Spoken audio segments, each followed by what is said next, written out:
This iconic western landscape is the result of 25 million years of sandstone erosion, which have left deep canyons littered with boulders and pools of freezing water.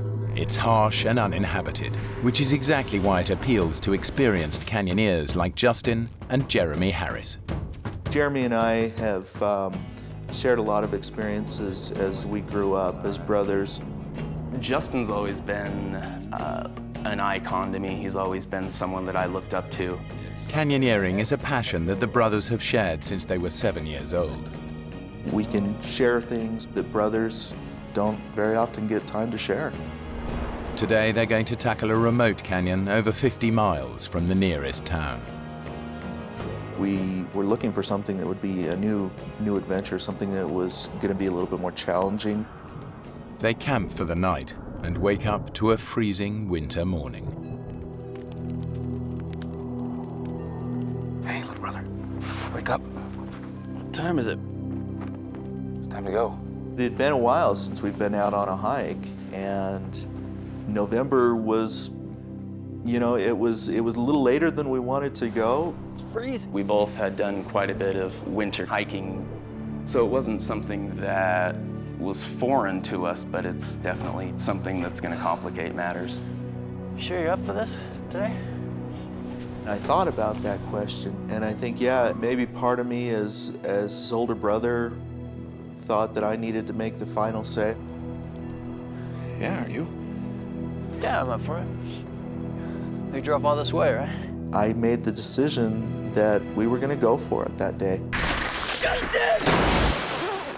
We started double-checking all of our equipment, making sure that we had all of the hardware that we needed, that the ropes were ready to go. Our route was going to head up towards the pinnacle and then drop down into Baptist Draw. Basically, at that point, it was like a little bit of kind of elation that we'd made the decision that we were going to go forward with this.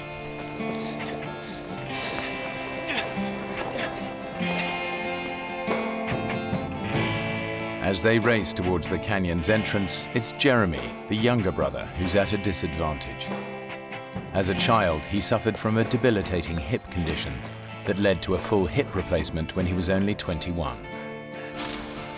All of my growing up years, it was something that dictated what I was able to do and what I wasn't able to do.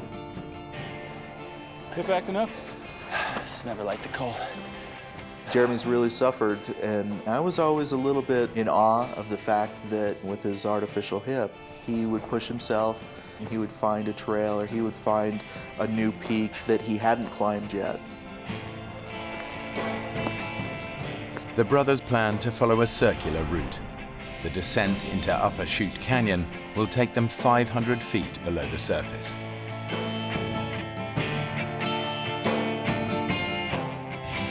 To get back out, they must look for the side canyon at Chute Junction. We were headed down ledges, and we were hopping from rock to rock and just kind of making our way.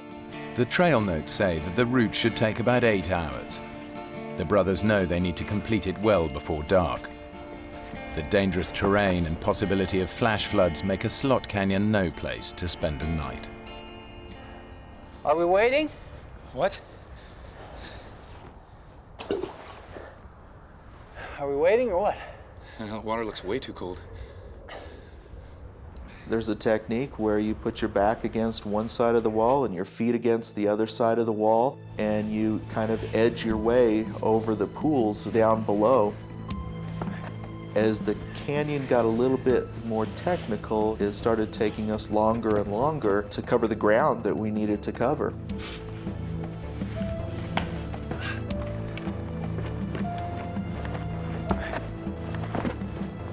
I didn't get too concerned about the pace that we were making until we got to the rappel. Is this it? That's it. The drop is too steep just to scramble down. They'll need to use ropes. I could feel the cold wind blowing up into the canyon, and I was starting to get nervous at that point. Justin had not rappelled ever before, had never even put a harness on. How far down do you think that is? 6,000 to 7,000 feet, at least. You know, you're my least favorite brother. I know.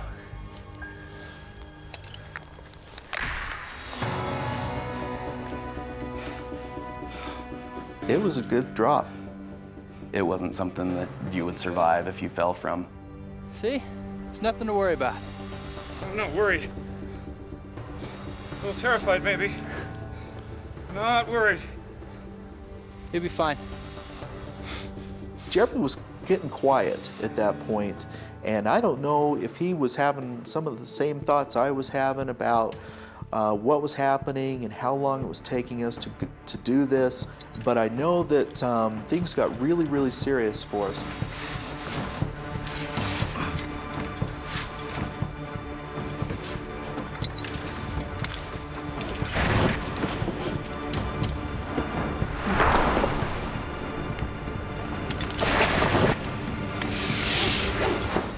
When my feet hit the bottom, it was like huge relief. I thought, hey, that really wasn't too bad.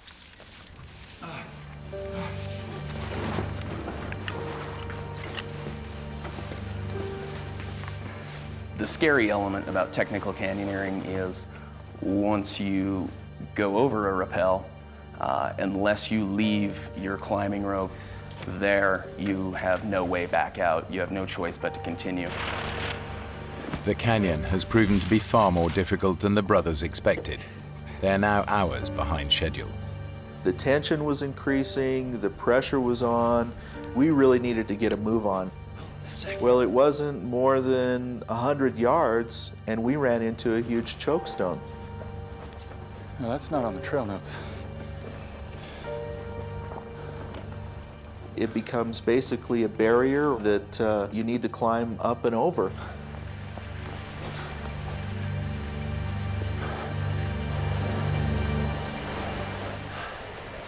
Got some water. The last thing we wanted to do was fall down into one of these pools and get wet. This looks pretty good. I think I can take this. Well, let me get back up there. I was confident that we could down climb it and not have any problem. Jeremy, wait! Ah! Jeremy! Jeremy!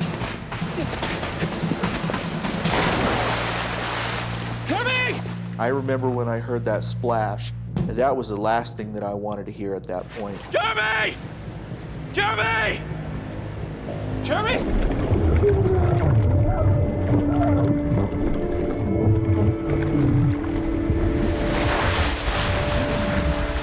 Jeremy! Are you okay? Are you okay? I can't believe I just did that. Hold on, dear, I'm coming. Both hypothermia and frostbite were a major concern. It's the end of November and it's in Utah. I don't know exactly what the temperature was during the day, but it was well below freezing. Freezing. There's no way we're climbing out of here. Just double time the rest of the canyon. Get back to camp. Dusk is just 3 hours away and the temperature's dropping fast. Justin and Jeremy will have to move even quicker now if they're to have any chance of getting out of the canyon before dark. More fire. Hot cup. It's real good right now. I think we were even in a bigger hurry after that happened. I know I definitely was. All right.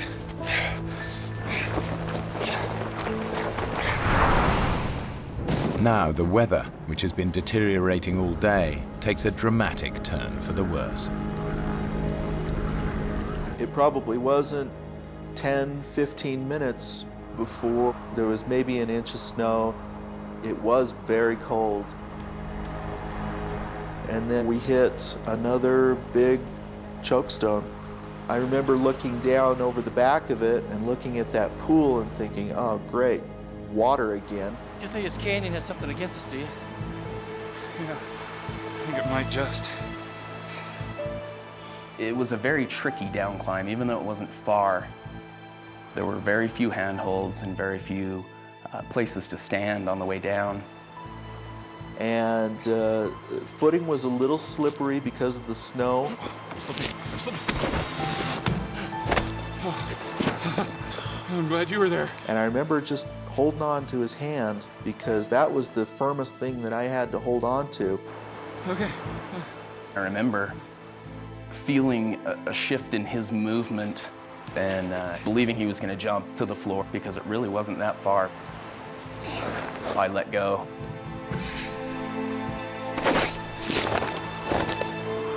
And the next thing I know, I'm basically falling.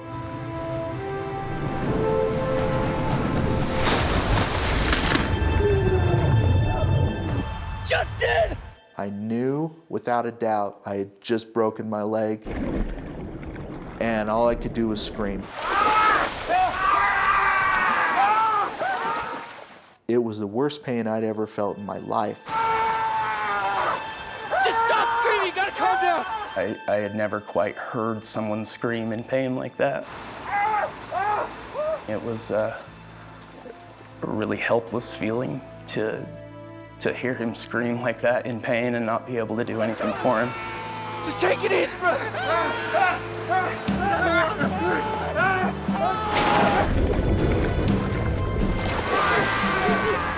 Stop, get up and help me!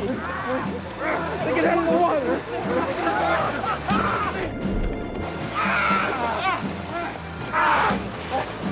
Come on! And I could really feel how bad he was hurt. It was very obvious that that there were things in places where they shouldn't be. It's really bad, Justin. Justin's shin bone is shattered in 6 places. Internal bleeding is already restricting blood flow to other parts of his body. They don't know it, but this injury could kill him. Okay. What time is it? I remember thinking that my brother has an artificial hip. He can't carry me out. I can't walk out. I can't crawl out, and I'm stuck here. We're gonna get through this. You think? We can make it. If I was gonna get out of there, it was gonna be up to Jeremy. That was really hard to be the one to take charge, because forever before, he was the person that I would look to when I didn't know what to do. 455, check back to the car. When I looked in Jeremy's eyes, I could tell just how scared he was. Really bad. You got maybe an hour of light. I was gonna leave him there and hike out, which is really hard to do, for the fact that, one, it's my brother that I know and love very much, and two, that real soon I'm gonna be by myself. Okay, you're gonna have to move me. Up against the wall, out of the wind. You ready? Okay, just do it, do it!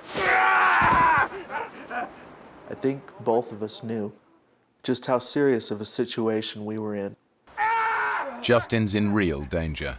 Between his injured leg and the freezing temperatures, his chances of survival decrease with every passing hour.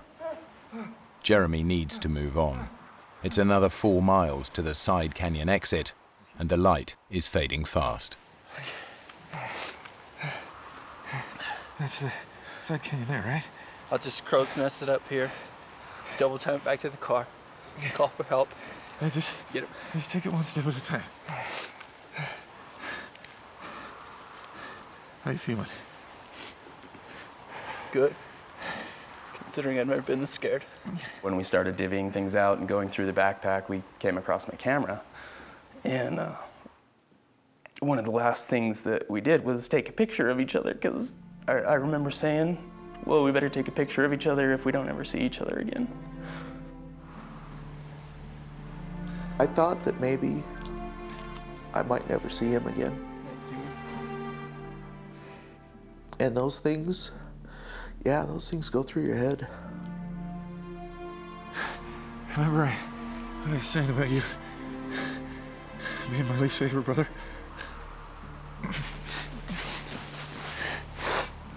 I never liked you much either.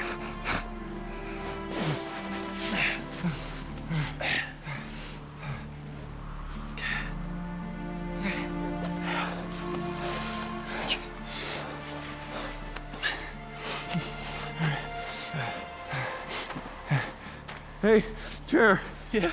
Yeah. How do you think the hike's going so far?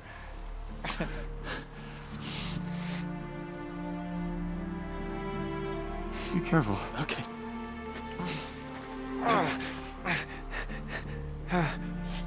I could see him for a while before he went out of sight. And I remember telling him, think happy thoughts.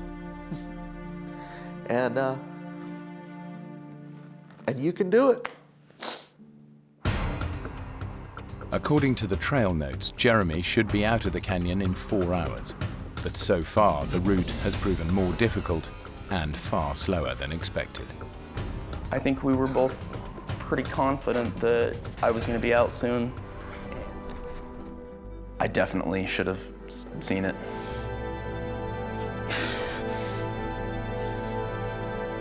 Finally, Jeremy has a chance of escaping from the canyon and getting help for his brother. Yeah.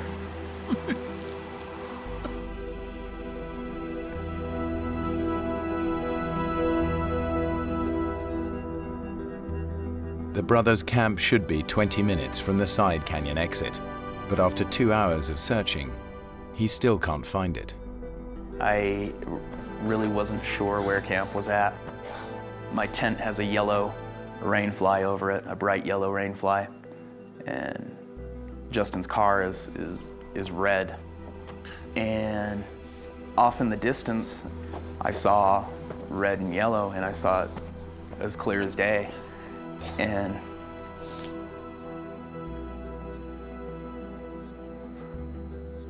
literally dropped to my knees and was so thankful that I was back.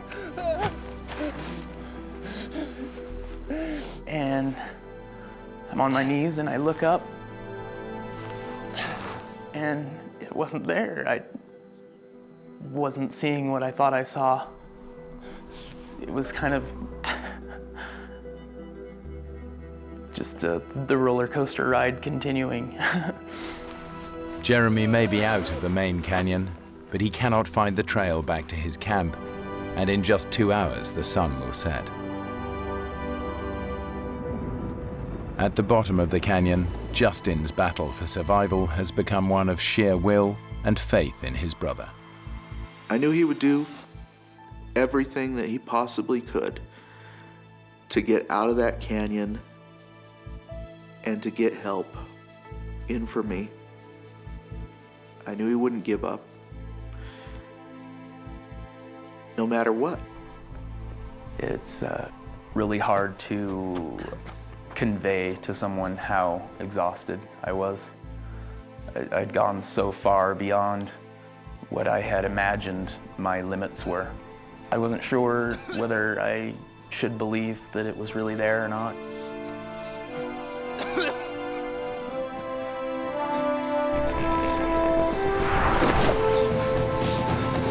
And I approached it and it really was. I hadn't really even thought about my own physical condition. I was a wreck and kind of amazed at the fact that I was even alive. It should have taken Jeremy just 5 hours to reach their camp. Getting lost means it's taken over 26. I open the car and grab his cell phone, and it's dead. Plug it into the car lighter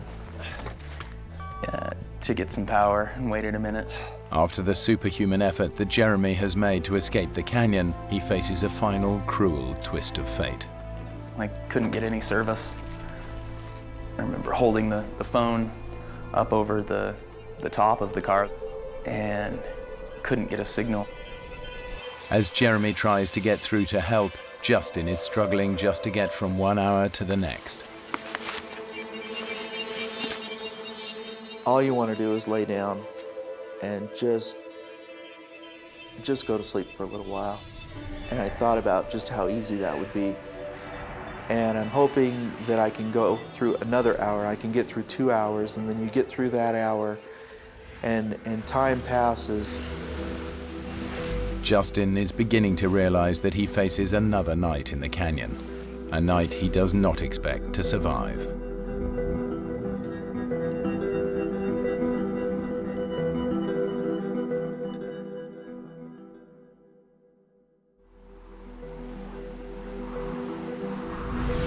As the sun rises after a second night exposed to sub-zero temperatures, and with no idea if his brother is alive or dead, Justin knows he cannot survive much longer. Hello? Hello? Oh!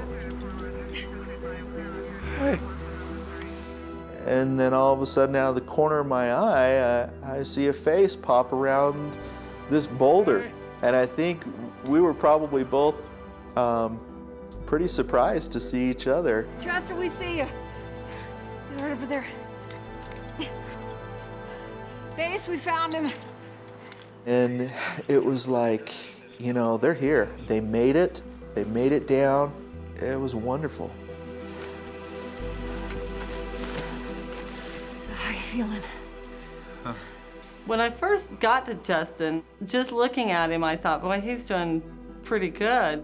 Well, aside from the shivering, I think I'm okay. Shivering, it means that he is maintaining his core temperature on his own, so that was a good sign to me. My brother Jeremy, where's he? He needed some medical attention. Why, what happened? No, he just got into a little disagreement with the canyon over who was tougher. But he's gonna be okay. I was overcome with emotion. For the first time, I knew that you know, he was out for sure, and I'm getting out of here now. Right. Let's take a look at that leg. I cut up his pant leg just enough to expose the injury where his leg was, and it just totally took me by surprise. As soon as I saw his leg, I knew that we had a very serious situation. Although Justin seems okay, toxins and poisons have built up in his shattered leg to such a degree that moving him risks releasing them into his system.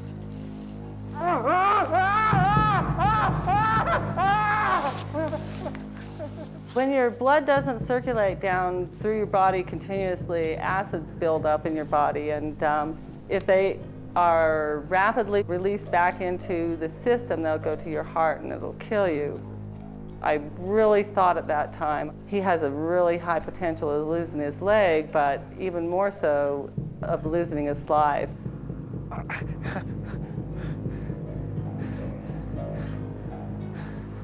How bad is it? I'm gonna get you some morphine before we move you. At that point, I knew that it really was bad. I need to get my patient out of here right now. And I was probably a lot worse off than I thought I was. Yeah, thanks. And that was kind of a tough pill to swallow. Good to go.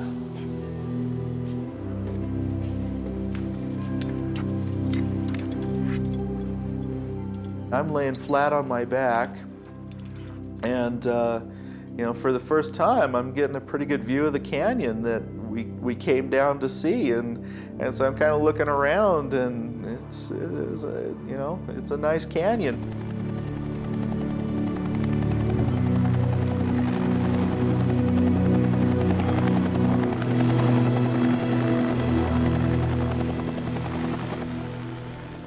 When we finally got up over the lip of the canyon wall, all I could see was a bunch of faces that I didn't know, and they were all looking at me and smiling.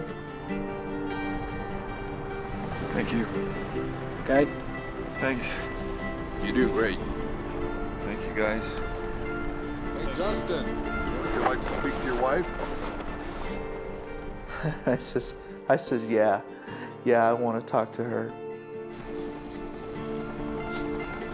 Trish? And Tricia says, hey, are you okay? And I says, yeah, I'm alive. I love you, and I'm alive.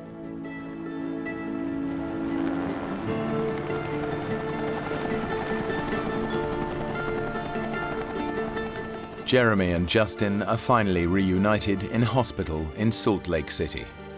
And I remember thinking, he's just gonna go into surgery and they're gonna fix his leg. And he's gonna be just fine, and that's far from the truth. Justin spent 90 days in the hospital and endured 13 operations. Despite all their efforts, the doctors were unable to save his leg. It was too much to bear. I still felt so guilty. Jeremy and I lived through something that we shouldn't have, and the experience of going through that with someone is powerful. I think just being born of the same mother doesn't make you brothers, and the term brother is a very sacred term to me, and Justin's definitely my brother. Neither Justin nor Jeremy has ever gone canyoneering again. But their bond as brothers is closer than ever since they survived that terrible weekend.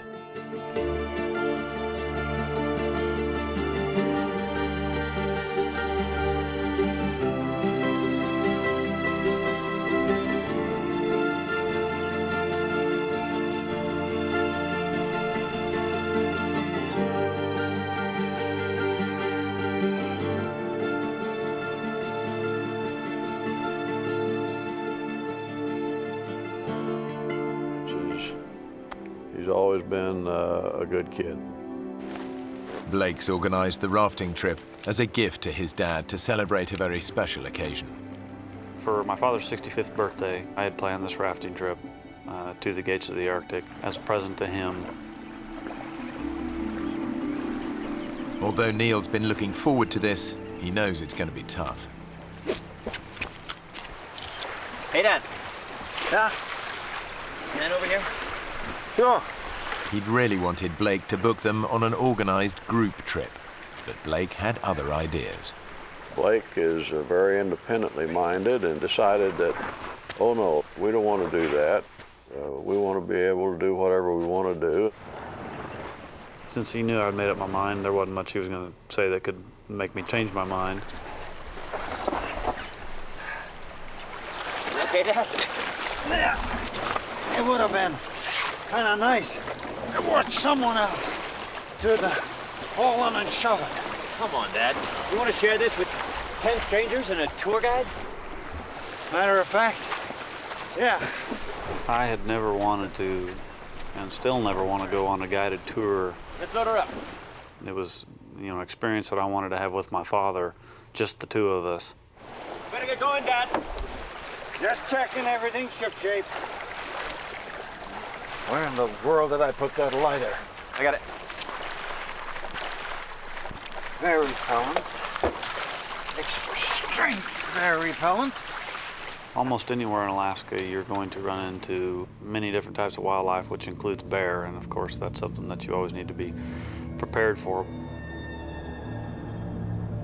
The gates of the Arctic National Park is spectacular but dangerous. It's home to hundreds of black bears and grizzlies, not to mention roaming packs of wolves. It's 13,000 square miles of near untouched wilderness. Father and son have no way of contacting the outside world. They've packed no radio or mobile phone. Blake's itinerary has them traveling south by raft down the Koyukuk River to the town of Bettles. It should take around 6 days. Let's go!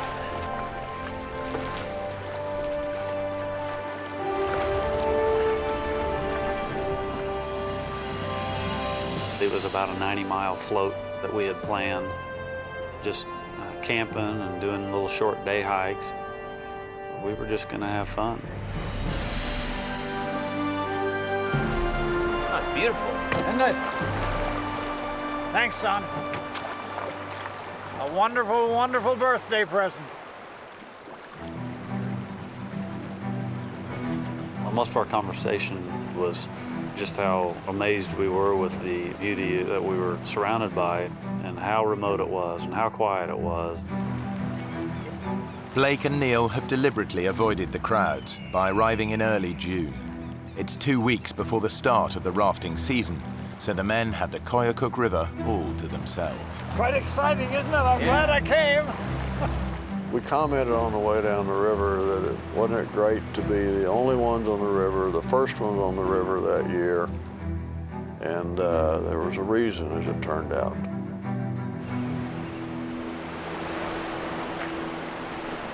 They'd been rafting for just a couple of hours when they noticed that the river is changing. Like ice. Oh yeah, thought it would all be melted by now. Yeah, me too. For 6 months of the year, the rivers are choked with ice. During the summer, it all melts. But this early in the season, some patches have yet to thaw. The longer we floated, the more ice we actually started to encounter. It doesn't look like it's going to let up. Do you think we ought to stop this thing? The current's picking up speed, and Blake struggles to control the raft. I kept trying to look around the corner, hoping to find, which way we were going to be going. And that's when I realized that actually we didn't have a choice where we were going. The men are at the mercy of the current. We're going to have to pull in and stop this. I'm trying, Dad. I can't slow it down, though.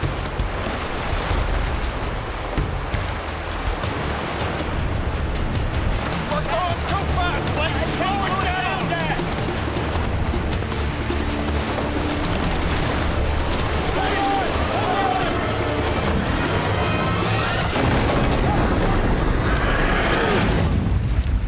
It was sheer panic at the time, and it happened so quickly there wasn't much time at all to think. The next thing I actually remember was being pulled right underneath the ice. There was so little time to realize what had happened, except that it was a real problem.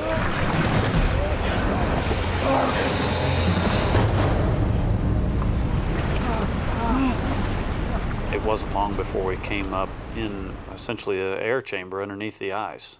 The air pocket saves their lives, but the ice shelf could stretch on for miles. I remember looking over at my father, yelling at him. Blake yelled. Dad, I'm sorry. Of course, it wasn't his fault. Give me a hand. Blake manages to grab Neil's hand, but the current's too strong. His dad is swept away beneath the ice.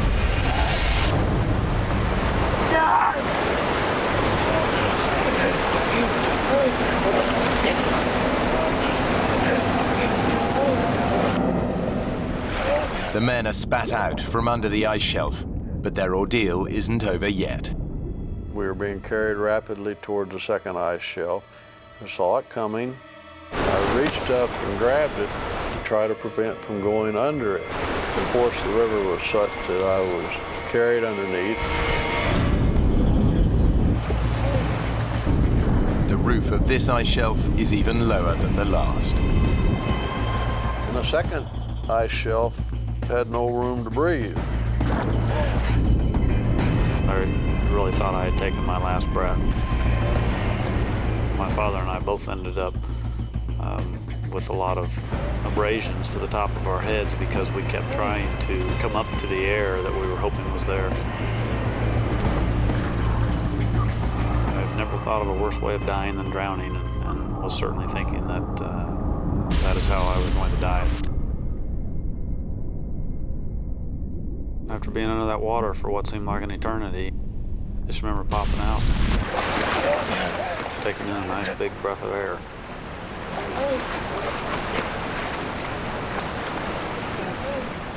At this time, I had no idea where my father was. He had been pushed up against something and trapped.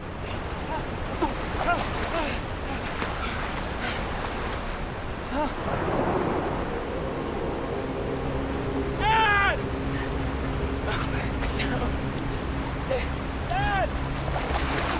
Dad! I don't know how I would have been able to face my mother and the rest of my family, letting them know that my father had perished, when I had made it.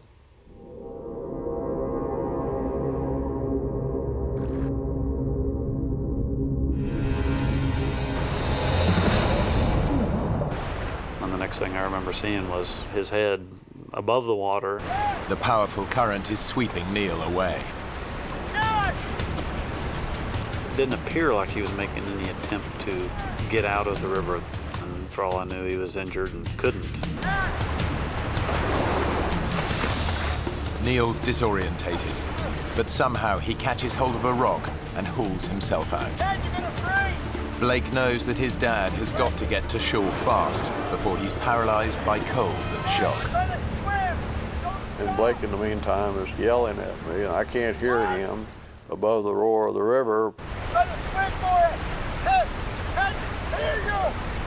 So eventually I managed to get my breath long enough to tell him to shut up. Will you let me think for a minute? Blake was telling me that I had to swim over to him, which was the last thing in the world I wanted to do. Dad! Come get! Getting back in the river is dangerous. But Blake knows it's his dad's only chance. Come on, Dad! You can do it! You can do it, Dad! Dad!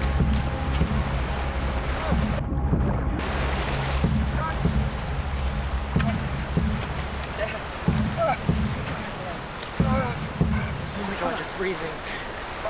Dad, come here.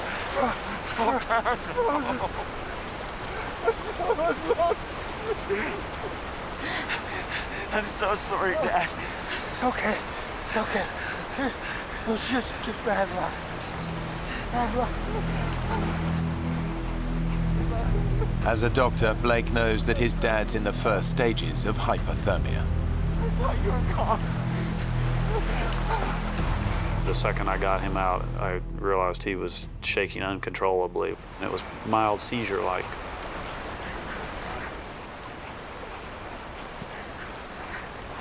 Warm you up, Dad. We gotta warm you up. Blake's desperate. All their spare clothes were lost in the accident. Then he remembers something. The lighter he stowed in his life jacket. It didn't get washed away, but it's soaking wet. When I pulled that lighter out of my pocket and hit the button, that torch lit up, and maybe we were going to be able to have a fire.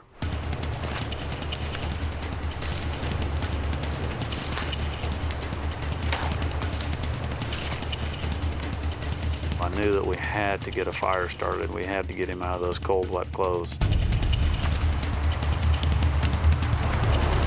We gotta get you dry. It's okay, Dad. You're gonna be okay. All right? Neil's wet clothes are making his temperature fall even faster. It's okay. Basically, while this fire got started, I hugged him and tried to give him some of the warmth that I had. Eventually got him to where he wasn't shaking anymore.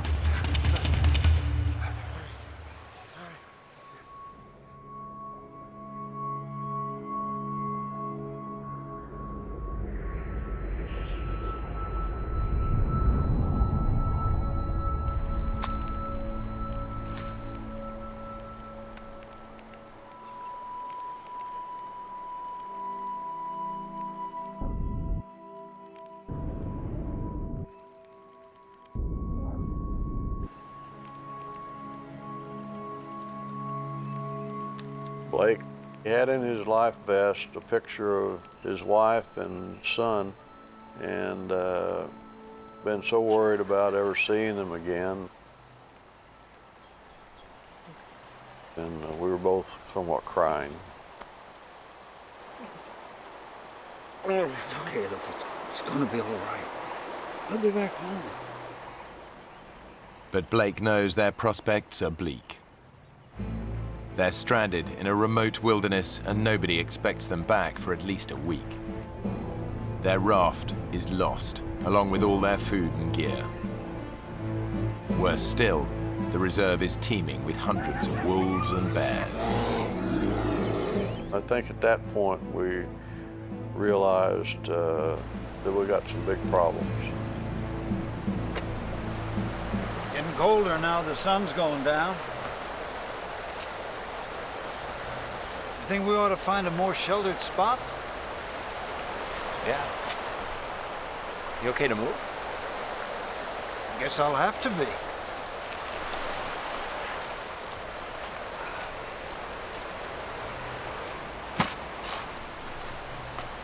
What are you doing? Show people where we're going. Pity there'll be no one to see it. Come on now. Blake and Neil set off to look for shelter. Blake lost his boots in the accident, but his pace still leaves his father lagging behind.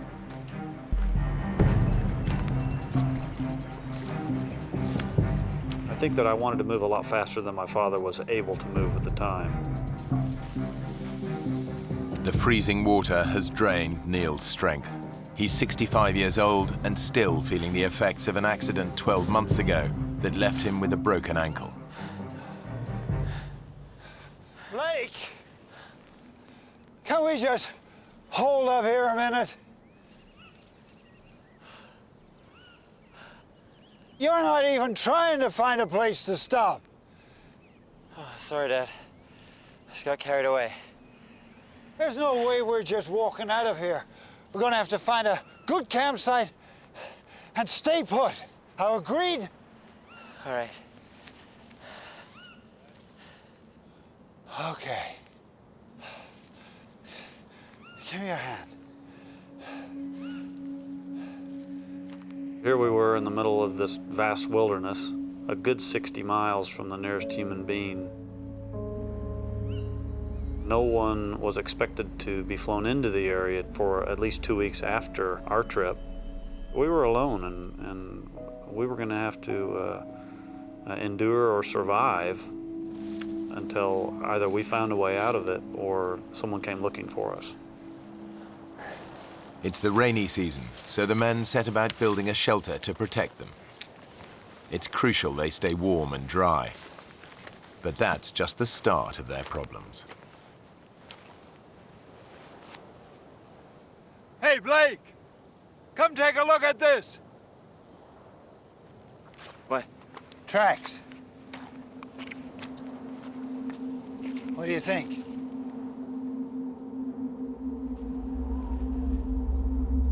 Black bear? Uh-uh. More like a grizzly to me. There's dozens of them around here. Well, maybe they were just passing through. I'm gonna get that fire started. They packed a shotgun, but that's at the bottom of the river. Now their only defense against prowling grizzlies is fire. Their ordeal has left Neil and Blake battered and bruised. Now they have to contend with the cold. We got enough wood? Yeah, we got lots. You get closer to the fire. I'm warm enough. There. My father and I took turns laying towards the front of the shelter where the fire was. Try and get some sleep, okay? Yeah.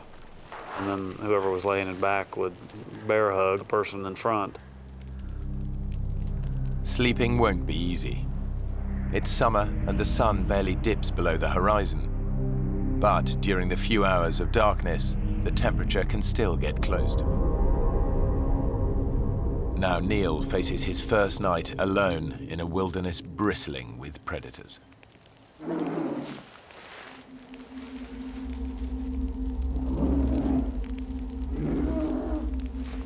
As everyone knows, you try to make noise in the wild with where bears are present. You know, I said a lot of stupid things in order to make noise, and one of them was, "I'm the king of this valley. Everyone who lives here at my pleasure." You want to see me? You have to go through my nights! Blake? Where are you? I hope you're all right, Blake. I want to see you back here. His only defense against bears and wolves is his fire. And the difficulty of keeping the fire going was staying awake enough. I would wake up in the middle of the night and maybe have a problem and have to work to get her going again. If the fire goes out, Neil is in big trouble.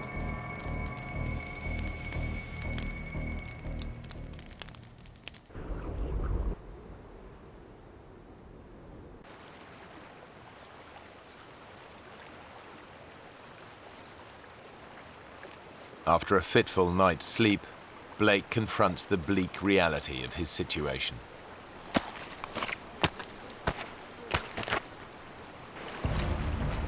I was distraught when I realized that there's pretty much no way to get to Bettles.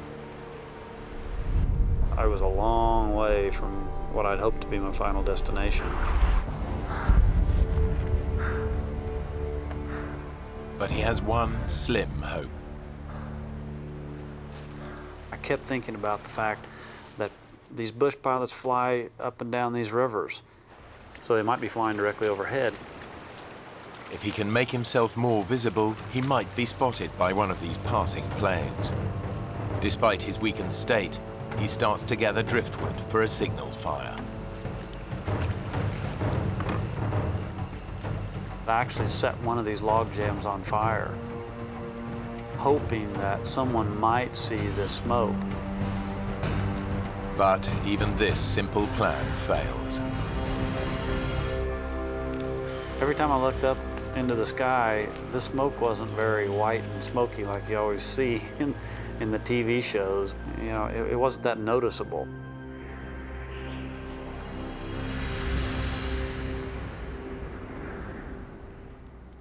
It's Neil's third night alone in his brushwood shelter. I guess a spark jumped from the fire.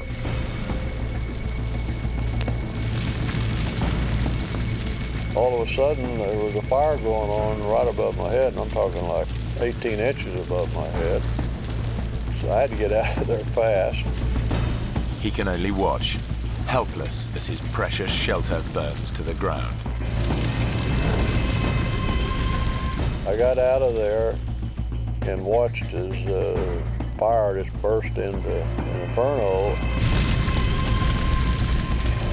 Neil knows he must save part of it to light a new fire. Without it, he'll be freezing cold and have no protection from prowling predators.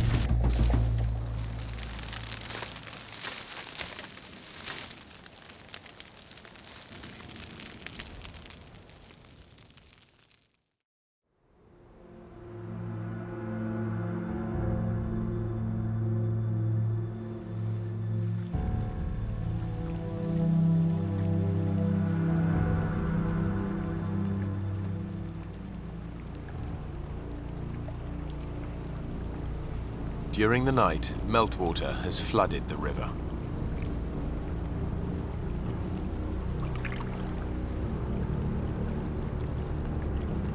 Blake realizes he could be in danger.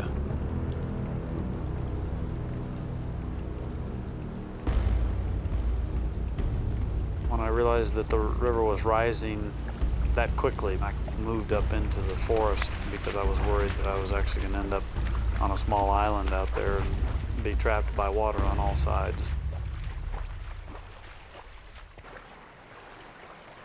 Upriver, Neil is exhausted and hungry. His precious shelter was destroyed in the fire, leaving him exposed to the risk of a freezing downpour. Now daybreak brings a new enemy, the blazing sun. The sun was coming down pretty hard, and there was essentially no cover. He needs to build a new shelter.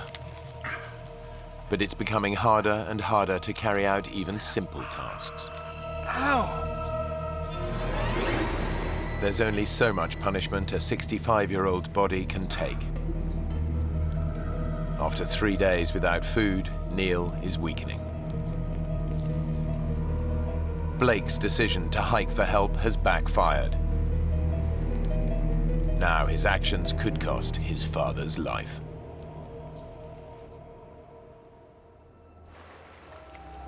Now Blake is gambling that staying by a major river will increase his chances of being spotted by local pilots. But since nobody knows they're missing, his chances of being rescued are slim.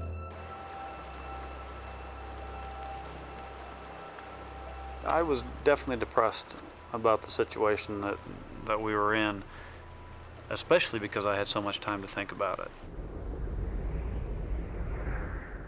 Blake endures another day and night helplessly waiting.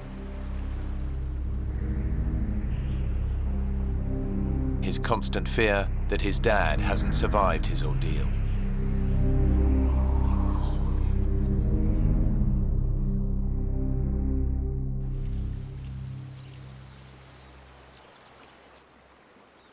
Blake's decision to hike out looks increasingly like a bad move. Around 6 or 7 in the evening on Tuesday, I was laying over by my fire when I heard the sound of an airplane. And my God, he was coming up on me quick, I could tell. I ran as fast as I could. Hey! Hey! Hey! Hey!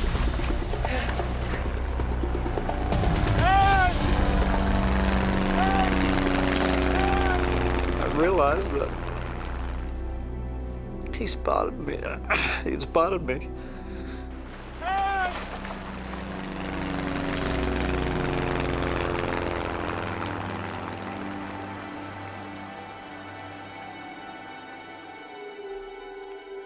3 hours later, and there's still no sign of rescue.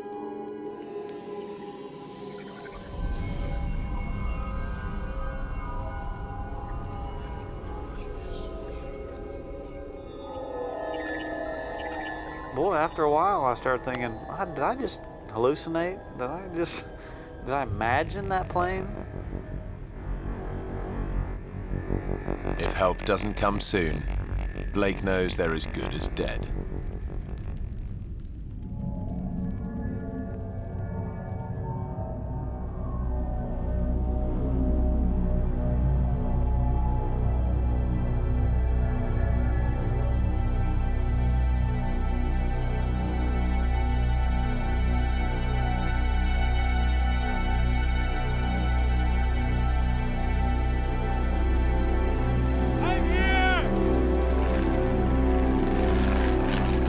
That was the same plane, and as they flew over me, they dropped a bag of stuff.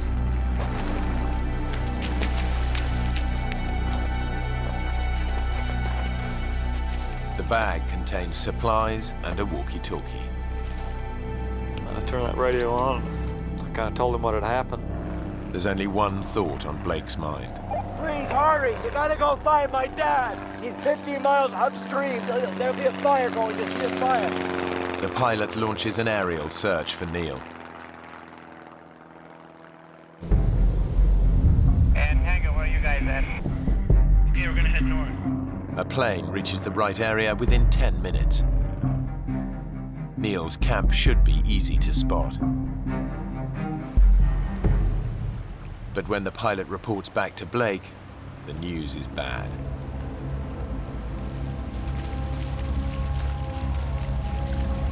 Hey, you gotta go back! He's up there! Keep going till you find him! He can't leave, he's gotta be at the camp. Maybe you didn't go far enough. He can't walk, he's gotta be there! I was worried something would happen to my dad. Because there's no way he could miss it. You gotta go and find my dad! And I fell to my knees. Blake ignored his father's advice and left him to fend for himself. Now he must face a terrible thought, that his dad hasn't made it.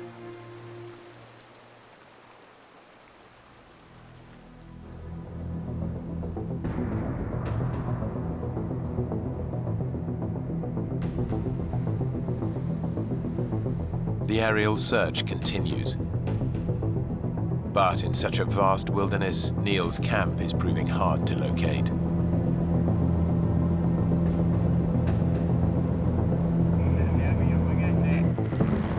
3 hours later, a rescue helicopter picks up Blake and rushes to the scene.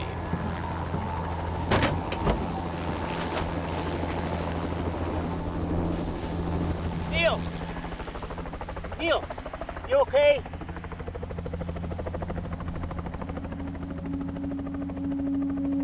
How did you know I was here? I asked your son. Blake? He climbed in that helicopter. Dad! I'm so sorry, Dad. So sorry. Hell, all I could say was, man, you look like hell. Well, you don't look that cute yourself. I was very happy to see him, very, very happy. Can we get the hell home now? Let's get out of here. And then we took off. Together again. The men later learned that their initial camp was not on the flight path of any local aircraft. If Blake hadn't tried to hike out to Bettles, he and his father would almost certainly have died. After the accident, Blake moved his family back from Alaska to Oklahoma City to be closer to his mum and dad. He now runs a GP practice there, while Neil continues to run his building management firm. Blake and Neil still regularly go hiking together, but they've never gone rafting again.